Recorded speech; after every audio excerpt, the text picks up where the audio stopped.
Assalomu alaykum. Bugun men sizlarga Soft Vibra gelini qanday to'g'ri ishlatishni tushuntirib, ko'rsatib beraman. Ushbu Soft Vibra geli sezuvchanlikni oshiradi, orgazmga yana ham tezroq yetishishga yordam beradi va hissiyotlarni yana ham yorqin bo'lishiga yordam beradi. Ishlatishdan oldin intim zonalarning toza va quruq ekanligiga ishonch hosil qiling. Qopqog'ini oching. Pompa dozatordan bir necha marta bosing.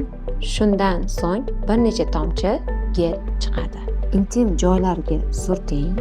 Uni klitor atrofida yumshoq massaj harakatlari bilan bosimsiz va ehtiyotkorlik bilan yoyib chiqing. Soft Vibra gelini erkaklar ham qo'llashi mumkin.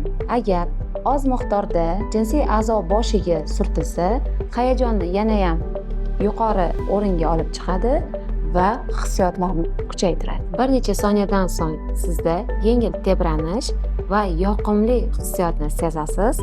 Bu esa tabiiy reaksiya hisoblanadi. Shu vaqtda organizmda his-hayajon jarayoni boshlanadi.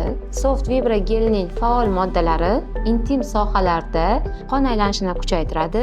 Ayniqsa klitorda 8000 ga yaqin nerv tugunlar joylashganligi sababli hissiyotni, orgazmni yanada kuchaytirib beradi. Qon tomirlar kengayadi, sezuvchanlik ortadi va miya zavq bilan bog'liq bo'lgan signallarni qabul qila boshlaydi.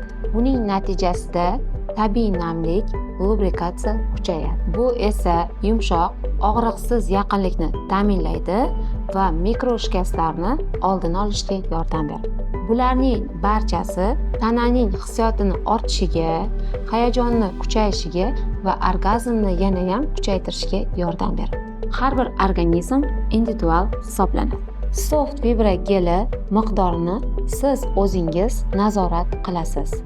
Agar siz kuchliroq orgazmni istasangiz, geldan biroz ko'proq miqdorda surting. Soft Vibra gelining qarshi ko'rsatmalari yo'q. Jinsiy hayotni yaxshilashni istagan har kim qo'llashi mumkin.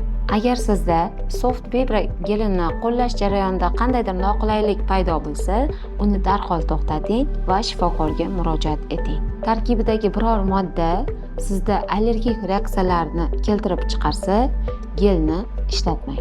Ko'zga tushib qolsa, darhol toza suv bilan yuvib tashlang.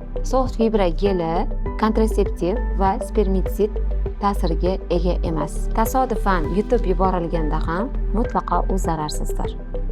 Soft Vibra geli bilan yangi his-tuyg'ularni kashf eting.